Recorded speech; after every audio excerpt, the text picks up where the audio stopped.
nosotros vamos a hacer una democracia auténtica, porque va a participar el pueblo y no una minoría como hasta ahora. Ahora, cuando un pueblo tiene conciencia de las metas que debe alcanzar, ese pueblo es capaz de sacrificios.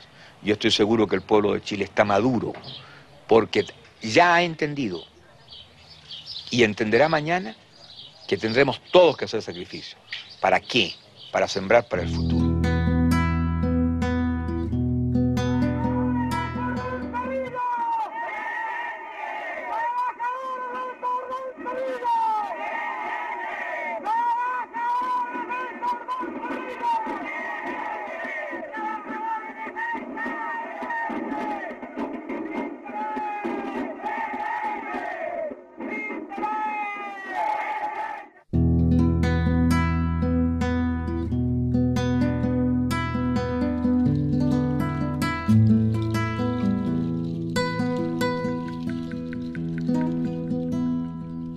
El golpe de Estado tiene que ver con una profunda democratización que experimentó la sociedad chilena a partir de 1967 hasta 1973.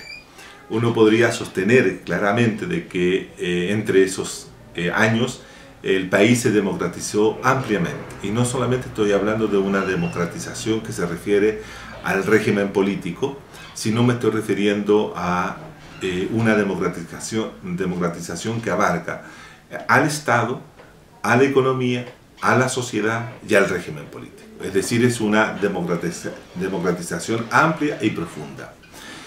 ¿En qué consistió, cierto, esa democratización? Es en abrir espacios para la participación de aquellos sectores sociales que en un periodo anterior, entre 1932 y 1967, estuvieron excluidos de la participación política directa en el tipo de régimen político que se construyó entre 1932, 1938 y 1967.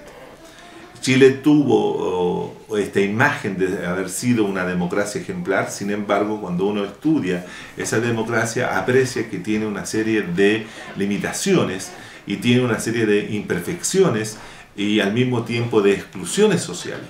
El pacto de dominación social que se estableció en 1938, a finales del 38 y comienzos de los 40, con respecto a darle viabilidad a procesos de integración, como fueron los procesos de integración social de los sectores populares o de los sectores obreros, llevó a hacer un pacto sobre quiénes podían participar y quiénes quedaban fuera. Ese pacto dejó afuera esencialmente a los sectores campesinos y a los sectores poblacionales y a las mujeres, que las dejaba excluidas de la participación política por una serie de razones que iban desde su capacidad de votar en el caso de las mujeres o de saber leer y escribir en el caso de los varones, pero también por un efecto de que la oligarquía terrateniente estableció una frontera, como yo lo he llamado, a los sectores campesinos para participar en los procesos de modernidad que se iniciaban a partir del 38 con el proceso de industrialización. Esos sectores sociales quedaron fuera y solamente los que podían participar eran los sectores organizados, los sectores urbanos, especialmente mineros, y portuarios y obreros febriles, etc. Todos aquellos que estaban vinculados con ese proceso de industrialización, los que fueron también realizando importantes avances democratizadores al interior de ese régimen político que surgió el 38. No quiere decir que la democratización se haya quedado detenida, sino que siguió avanzando, logrando conquistas importantes para los sectores sociales populares especialmente y los sectores medios, pero quedaban afuera de esa participación los sectores campesinos y también los nuevos sectores que comenzaron a migrar del campo a la ciudad, que comenzaron a habitar en las periferias de las ciudades, dando lugar al primer proceso de ocupación de tierra, lo que da la conformación de las poblaciones callampas.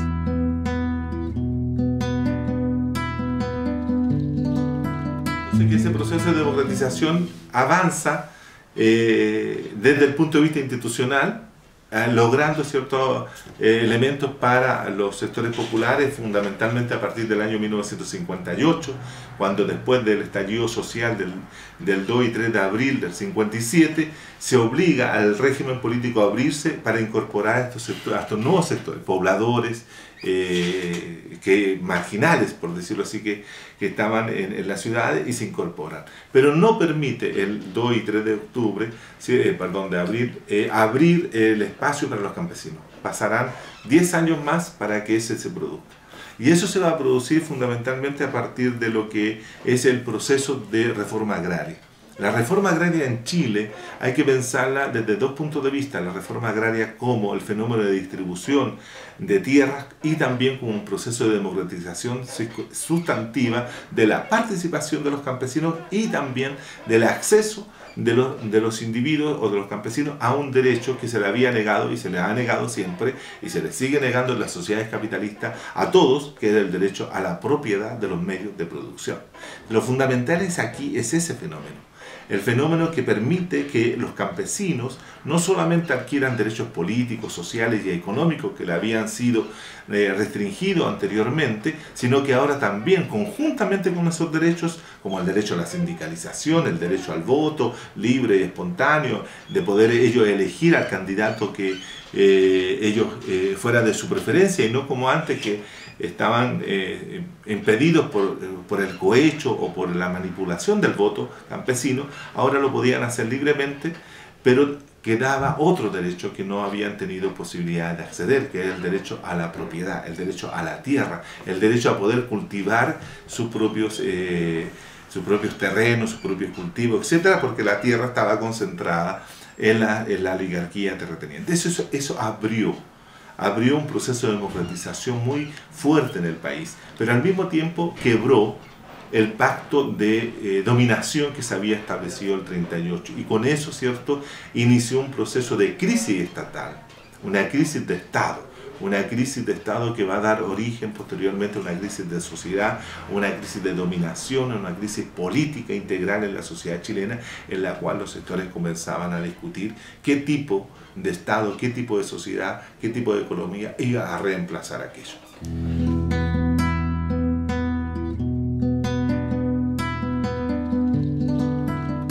El tema central es que cuando se produce la quiebra del pacto de dominación en 1967, producto de la transformación del artículo 10 de la Constitución Política, que abre, ¿cierto?, el derecho a la posibilidad del derecho a la propiedad y no el derecho de propiedad. Es un proceso de democratización definitivo, ¿no? Eso abrió una crisis. La crisis, a su vez, es una crisis del proceso de democratización mismo, porque eso pone en tela de juicio toda la estructura institucional existente. Y por lo tanto, los distintos sectores de la sociedad chilena, que se ordenaban muy clasistamente en la época, es decir, los sectores altos en relación a los partidos de la derecha, el Partido Nacional, o anteriormente al Partido Nacional, el Partido Liberal y el Partido Conservador, la democracia cristiana, que representaba a los sectores medios, y la izquierda, que estaba representada esencialmente hacia 1967 por el Partido Comunista y el Partido Socialista de Chile, y posteriormente se va a sumar a la izquierda el MIR, Movimiento de la Izquierda Revolucionaria, fundado en 1965, más tarde, en el año 69, el MAPU, Movimiento de Acción Popular Unitaria, y más tarde, en 1971, la izquierda cristiana, que se desprende del MAPU. Eso formaba la izquierda. La izquierda estaba recogiendo, si tú quieres, teóricamente toda la discusión en torno a la cuestión entre capitalismo y socialismo que se había inaugurado en 1959 con el triunfo de la Revolución Cubana. El tema teórico era fundamental: cómo transitar desde sociedades, si tú quieres, que tenían una posición periférica y subdesarrollada, entre comillas, ¿cierto?, lo de subdesarrollado, frente a las sociedades capitalistas que no habían hecho ese tránsito. Ninguna sociedad capitalista central había hecho una revolución socialista. Las revoluciones socialistas del siglo XX se realizan esencialmente en sociedades de la periferia. Rusia de 1917, China de 1949, la misma Cuba de 1959, son sociedades en la cual el capitalismo industrial, la sociedad moderna, no se había instalado ni se había desarrollado en todas sus dimensiones. Más bien eran remedos de expresiones. Entonces, ¿cómo se transitaba de una sociedad, algunos decían feudal, otros decían señorial, otros decían capitalista, con rango híbrido. Es decir, el tema central era cómo definir el tránsito. Y desde esa perspectiva yo tengo la impresión de que en Chile, si bien es cierto, no hay un desarrollo teórico muy elaborado, muy profundo, acerca de las vías, las famosas vías hacia el socialismo, sino que se plantea más bien en la discusión casi empírica de la historia, cómo se va haciendo la historia en relación a lo que está ocurriendo, a lo que va pasando, pero más que desarrollar una gran teoría acerca de cómo hacerlo. La revolución social, la revolución socialista, la revolución en Chile no había sido pensada hasta 1959. O sea, la revolución coloca el tema de la revolución. Y ahí surge esta idea de que plantea Salvador Allende, de la idea de hacer una revolución dentro de los márgenes de la democracia liberal representativa. Es decir, de llevar al máximo posible la democracia liberal, exigirle al máximo, y eso provocar lo que podríamos llamar una revolución en democracia. Y revolucionar la democracia, haciendo que la democracia se vuelva revolucionaria y subversiva. Entonces eso ya era una contribución teórica en el sentido práctico. No era una gran elaboración. Allende no elabora una teoría en torno al tránsito institucional, cómo se debe hacer y cómo llevar a cabo eso dentro de los marcos de una dominación burguesa, como se decía en ese momento. Entonces Allende apuesta por esta idea de que el movimiento popular chileno había estado inserto dentro de las instituciones democráticas y por lo tanto aprovechar toda esa fortaleza. Y es lo que va a hacer y lo que va a ofrecer la Unidad Popular. La Unidad Popular ofrece ese camino con discusiones internas. No es un camino que va a ser aceptado por todos, más bien hay resistencia por parte del propio partido de Salvador Allende, el Partido Socialista. Más bien la vía chilena institucional se acercaba más a los planteos del Partido Comunista que al Partido Socialista, ¿no?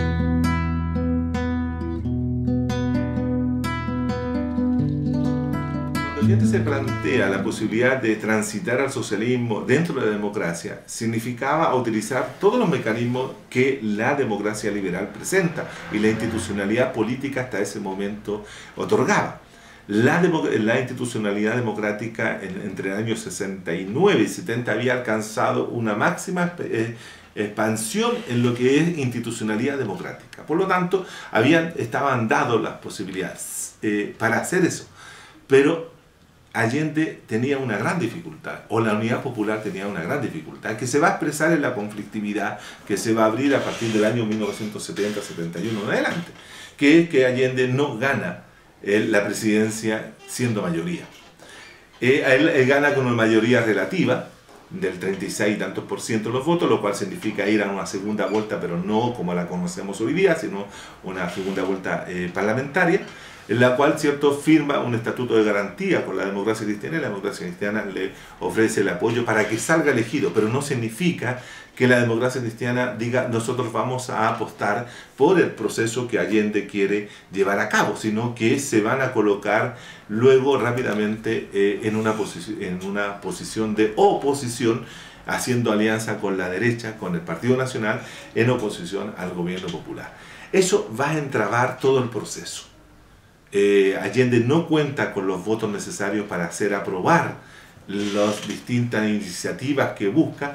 Creo que la única iniciativa que Allende logra aprobar por unanimidad es la nacionalización del cobre o de las riquezas naturales del país. Esa es la única, pero no tiene más apoyo parlamentario. El apoyo que había alcanzado en las elecciones municipales de marzo del 71, que alcanza el 51% de la Unidad Popular, no se reflejan en una correlación de apoyo directo en el Parlamento, lo cual queda entrabado. Ahí se entraba. Allende no había participado en aquella reforma que establecía que podía disolver el gobierno el Parlamento una vez en su Parlamento, que era una propuesta de Frei Montalva. Allende no participa y esa moción no es aprobada, con lo cual Allende podría haber llamado a nuevas elecciones en el 71 y poder haber cambiado la correlación de fuerza al interior del Parlamento, lo cual habría tal vez facilitado el desarrollo institucional del gobierno.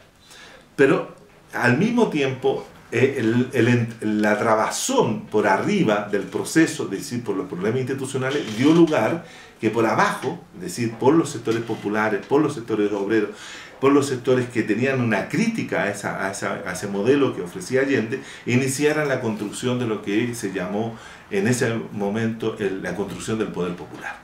El poder popular va a tener una expresión fundamental en la articulación de los sectores populares, campesinos, estudiantes y obreros en las zonas más importantes de Santiago, en los cordones industriales, pero no solamente en Santiago, sino también en Valparaíso y Concepción y otras ciudades importantes del país.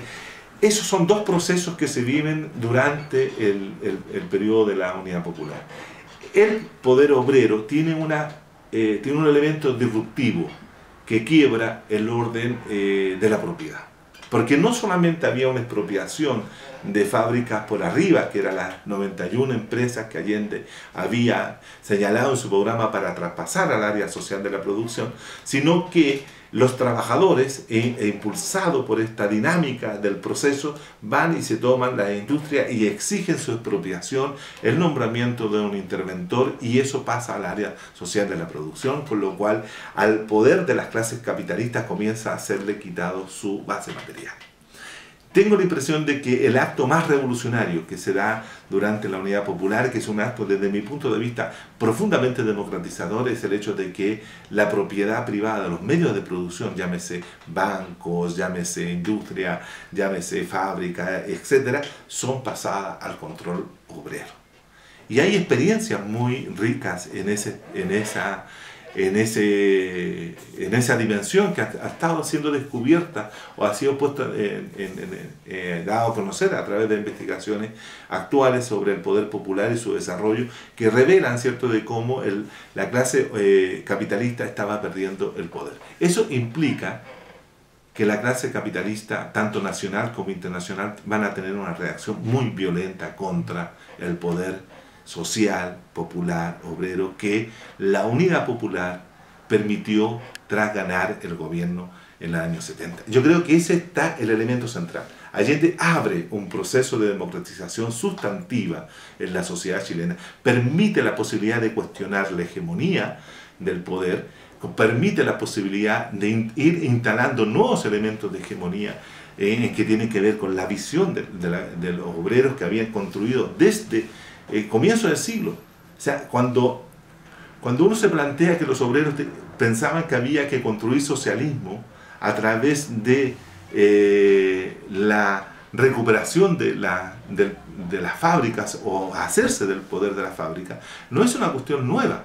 Eso ya estaba planteado por Recabarren en 1920. Recabarren escribe una constitución política de su propio puño y letra. Y en esa constitución política Recabarren, ahora que está tan famoso hablar de las constituciones, ¿cierto?, Recabarren dice que una forma de construir la sociedad de futuro y una sociedad igualitaria, justa, es que los medios de producción estén en manos de los productores. Y esos productores son los trabajadores. La socialización de los medios de producción, dice Recabarren, que debe estar en manos y administrado por los trabajadores, pero a nivel local. La diferencia con el proceso que se lleva a cabo en los años 70 es que la expropiación y la construcción del área social de la producción finalmente pasaba a ser parte del Estado y no administrada directamente por los trabajadores en el espacio local. Creo que esos dos hitos que marca Recabarren y el año 70-73 con esta construcción del poder obrero son procesos de democratización que deben entenderse como la formación y constitución del socialismo, que pasa por la socialización de la propiedad privada. No podrá haber sociedad socialista y ni democrática plena si la propiedad sigue estando en manos del capital privado. Eso es un elemento central. Así lo entendieron los trabajadores del siglo XX chileno. ¿Cómo lo entenderán los trabajadores hoy día? Es otro tema, pero ese era el tema central de esa época.